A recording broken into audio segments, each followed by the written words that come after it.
논산 딸기 팀장을 맡고 있는 정시욱입니다. 지금 9월 달 들어서 딸기 정식을 얼추 마무리하거나 앞으로 식재료도 하셔야 되는데 딸기에서 어찌 보면은 병해충 방제가 가장 중요한 요소 중에 또 한 가지라고도 할 수가 있습니다. 이번 시간은 병해충 방제에 대해서 함께 알아보는 시간으로 진행을 또 하겠습니다.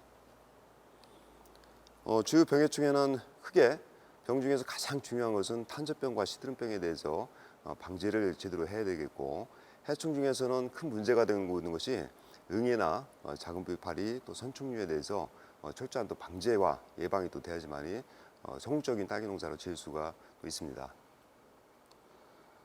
최근 농가들 병해충 진단을 저희가 검경을 해보면은 주로 어떤 탄저병이나 시드름병, 역병 하나가 발생된 게 아니라 종합적으로 같이 병반이 발생되는 경우가 흔히 있다는 얘기죠. 그래서 이런 것은 처음부터 육류기 때부터 해서 병해충 방제가 제대로 이루어지지 않을 경우는 병반이 두세 가지가 같이 올 수가 있다는 사실입니다. 그럼 지금부터 병의 중심으로 해서 판별 방법에 대해서 한번 설명 말씀을 드리겠습니다. 주로 딸기를 가장 큰 문제가 되고 있는 병은 탄저병과 시드름병 두 가지라고 하시는데, 주로 저희가 관찰할 때는 관부를 잘라가지고 절개를 해서 병반을 갖다가 유추해서 확인하는 방법을 또 쓰고 있습니다. 탄저병의 경우는 첫 번째 그림처럼 이렇게 외부에서 내부로 조직이 괴사되는 현상이 발생되는데, 이런 경우는 이제 탄저병이라고 이렇게 유추를 할 수가 있는 경우고, 오른쪽에 있는 상단부 그림은 눈마름병입니다. 그래서 이런 경우는 위에서 조직이 괴사가 되는 경우를 우리가 보면은 눈마름병이라고 이렇게 우리가 예측을 또 할 수가 있고요. 또 역병에 대해서는 또 보면은 그 내부 조직이 괴사가 되면서 공동이 생기는 경우가 있는데, 그걸 우리가 판단할 때 역병이다라고 이렇게 판단을 또 합니다. 또 이런 시드름병 같은 경우는 지금 가장 큰 병반에서 문제가 되고 있는 그런 병으로 이렇게 볼 수가 있는데, 주로 이렇게 관다발 부분에서 이런 물관이나 체관 부분에서 이런 부분을 갖다가 막아주는 병반이 생겨서 막게 되는 현상인데, 이런 경우를 우리가 또 시드름병으로 이렇게 병반을 진단을 또 할 수가 있습니다. 이런 경우는 관부를 잘라가지고 병반을 판단하는 그런 방법이 또 되겠고요. 또 열매를 가지고 또 판단하는 방법이 있습니다.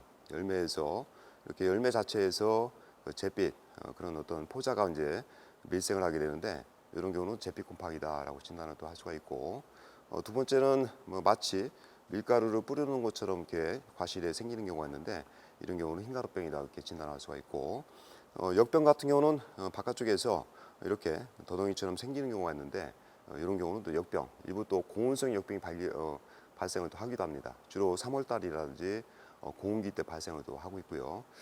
기타 이제 이렇게 씨가 돌출되면서 과실이 딱딱해지는 경우가 있는데, 이런 경우는 총체벌레나 응애가 입을 가해했을 때 발병이 되는 경우가 또 많이 있습니다. 다음은 이제 입에서 여러 가지 윤반병, 기타 딸기 발생되는 병들인데요. 윤반병은 이제 다른 표현으로 하면 곁무늬 썩은 병이라고 이렇게 표현합니다. 그래서 이렇게 원 모양으로 해서 바깥쪽으로 퍼지는 병인데, 윤반병도 우리가 볼 수가 있고, 뱃무늬병은 이제 이렇게 점이 짙게 발생을 하는 경우인데, 이것을 우리가 뱃무늬병이라고 이렇게 예측을 또 할 수가 있고, 흰가루병은 사실 현장에서 많이 볼 수 있습니다. 이렇게 조직이 부정용으로 네크로시스가 발생되는 경우를 우리가 흰가루병이라고 할 수가 있고, 선충은 토경 재배를 하는 농가에서 논산도 한 40% 정도가 발생이 되고, 이렇게 해서 입에서 이상 반응이라든지 과실에서 이상 반응을 또 보이는 경우가 선충에 의한 피해다라고 이렇게 우리가 볼 수가 있습니다. 딸기에서 탄저병에 대해서 우선 알아보도록 하겠습니다. 탄저병은 과거에 우리가 토경 재배를 할 때 노지 재배를 많이 했던 때가 있었는데요.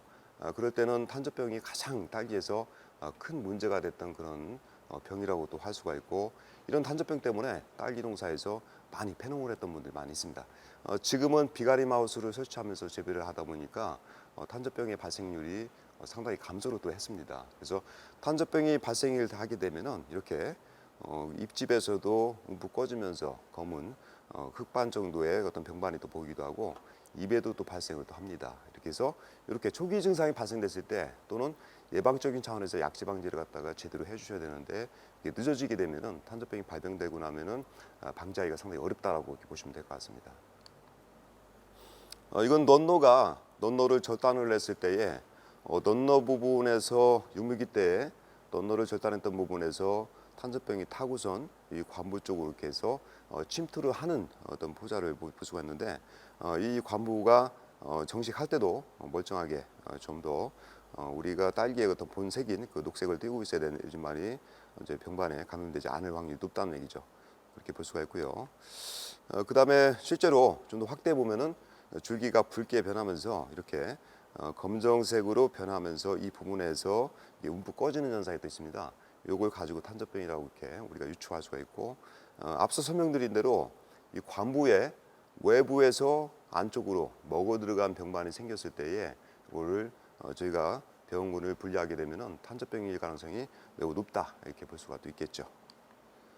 탄저병에 대해서 재배 방법에서 대체 방법이라면은 비가리 마우스를 하게 되면은 정상 방제가를 갖다가 약제 방제를 하게 되면은 대략적으로 90% 이상의 그 방제 효과가 또 있습니다. 그래서 최근에 육묘는 논산시도 고솔 벤치를 이용해서 비가림 방식으로 해가지고 재배를 하는 과정에서 탄저병 발생률은 그 시드름병에 비해서 많이 줄었다라고 표현을 할 수가 또 있습니다. 또한 이 병반이 생겼을 때 가장 중요한 것은 병반이 생긴 묘를 제거를 바로 해줘야 됩니다. 그래서 놔두게 되면 계속 비산이 돼서 전염이 되기 때문에 이병묘에 대해서는 그 제거를 하는 것이 가장 효과적인 예방 방법이다라고도 할 수가 있겠죠. 탄저병에 대해서 쓰는 약제는 상당히 많이 있습니다. 그러나 대부분 농가들이 가장 많이 쓰고 있는 약제들 중심으로 해서 표현을 하면은 뭐 스포로곤이나 머니업, 또 카브리오, 보가드 이런 약제 계통이 있고 이런 약제들을 갖다가 이제 쓰면서 뭐 탄저병이나 뭐 흰가루병, 그다음에 제피곰팡이 그 외에도 시드름병을 동시에 방제를 할 수 있는 그런 어떤 포지션을 가지고 약제 방제를 또 하셔야 됩니다. 그리고 이제 정식 전에 최근에 정식을 많이 하게 되는데 정식 전에 스포르몬에다가 10분 정도 침지를 하거나 또 정식 이후에 바로 스포르몬을 주로관주 처리를 하게 되면은 탄저병에 대해서 예방 효과가 상당히 큽니다. 그리고 주로 육류 포장에서는 잎이나 런너, 엿병, 크라운에 충분히 묻을 수 있도록 옆면살포나 또는 약제 방제를 할 때는 반드시 관주 살포를 또 하는 그 타임이 또 있습니다. 그래서 경엽 처리만 하는 것이 아니라 관주 처리를 통해서 관부에 충분히 물이 약액이 묻어야 되고 뿌리 부분까지 이행이 돼야지만이 확실하게 탄저병이나 시드름병은 또 예방을 또 할 수가 있습니다. 그리고 정식 포장에서도 정식 직후에 당일날 약제 처리하는 것이 가장 방제가를 높이는 방법이 또 되겠습니다. 이거는 이제 계통을 달리하는 건데 탄저병에서도 같은 계통의 기작을 갖다가 쓰게 되면은 저항성이 또 옵니다. 그래서 기작을 달리해서 다양한 약체를 돌려가면서 번갈아가면서 사용을 해야지만이 충분히 예방 효과가 있다라고 이렇게 볼 수가 있겠습니다. 이런 자료들은 제가 이제 나중에 공유를 별도로 또 하겠습니다. 병해충에 대해서 그런 약제 방법이라든지 시기, 타임 그런 것들은 별도로 제가 블로그에다가 이렇게 올려놓도록 또 하겠습니다. 우리 주로 쓰는 것 중에서 딸기에서도 보호용 약제와 치료용 약제가 있는데 우리가 이런 약제들을 갖다가 반드시 번갈아가면서 병반이 생기기 전에는 보호용 약제를 주로 이렇게 사용을 하지만은 병반이 발생이 됐다면은 그 침투 이행성 약제를 사용을 해야지만이 이 병을 잡을 수가 있다는 사실이죠. 다음은 시드름병에 대해서 이제 설명 말씀드리겠습니다. 농가에서는 뭐 유황병이라고 이렇게 부르기도 하고 뭐 짝잎, 짝기라고 표현을 합니다. 그건 뒤에 설명을 한번 제가 드리도록 하겠습니다. 요거는 저희가 이렇게 관부를 잘랐을 때 이렇게 절단면을 갖다가 직경으로 잘랐을 때에 요 안쪽에 물관이나 체관 부분에서 병반이 발생을 하다 보니까 뿌리에서 물 흡수를 못 한다든지 비료 흡수를 못 하기 때문에 요 딸기가 고사하는 경우가 있는데 지금은 딸기 재배하면서 가장 큰 문제가 바로 이 시드름병 때문에 많은 농가들이 실패를 하고 있다라고 볼 수가 있습니다. 그래서 시드름병만큼은 철저한 그 예방과 방제를 통해서 사전에 저희가 병반을 제거를 또 해주셔야 됩니다. 이렇게 또 세로로 잘랐을 때는 이렇게 표현해서 관부 쪽에서 병반이 먹어 들어간 현상을 또 우리가 관찰을 또 할 수가 있습니다.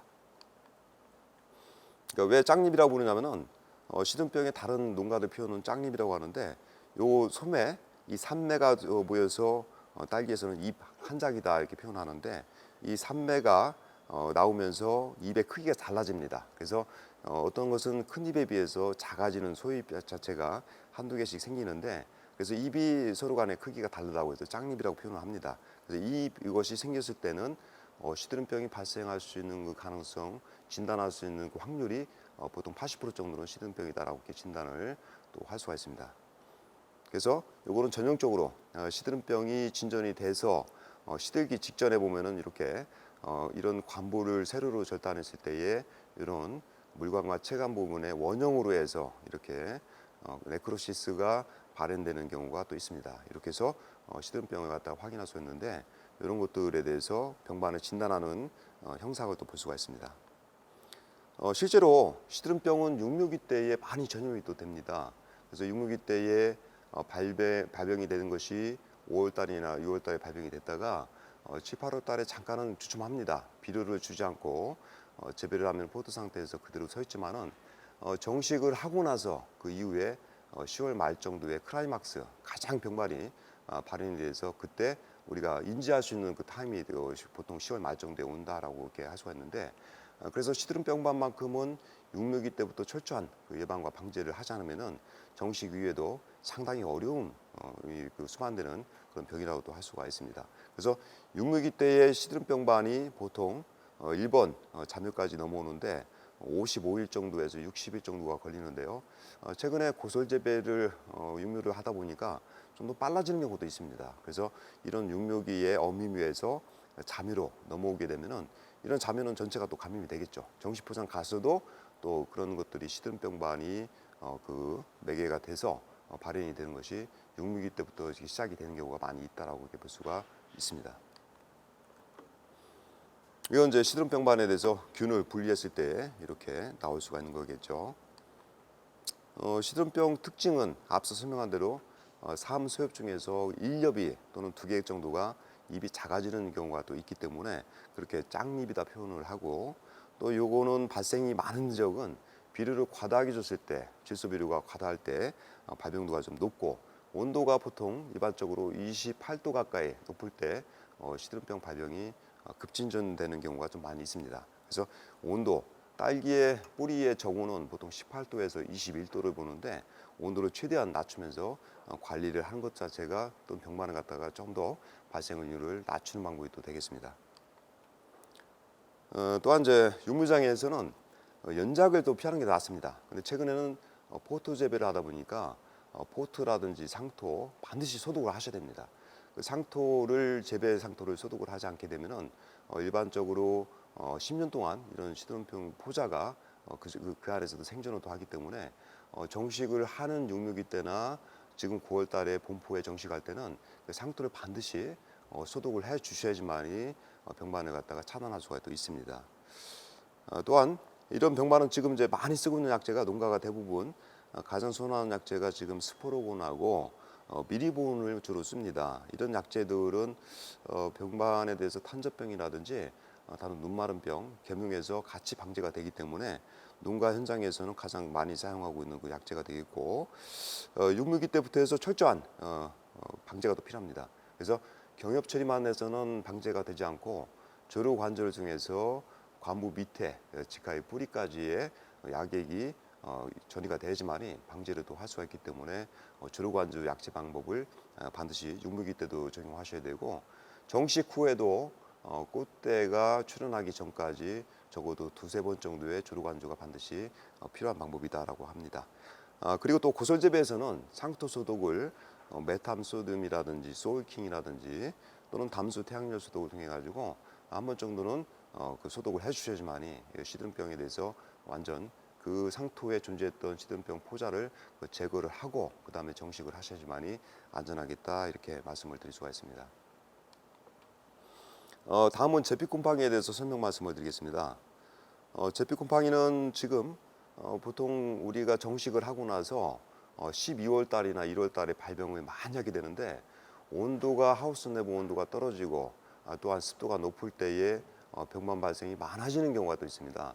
그래서 최근에는 이런 제피 곰팡이 약제는 뭐 여러 가지 다양하게 존재하지만은 환경적인 관리, 야간의 온도를 좀 더 높게 잡는다든지 하우스 내부의 습도를 낮추게 되면은 병반에 대해서 억제할 수 있는 그런 효과가 굉장히 큽니다. 그래서 최근에 시설 개선이 많이 되면서 고설 재배를 하면서 또 내부 온도를 잡는 에너지 관리법을 잘 하다 보니까 제피 곰팡이는 과거에 비해서 많이 줄어들고 있다라고 볼 수가 있습니다.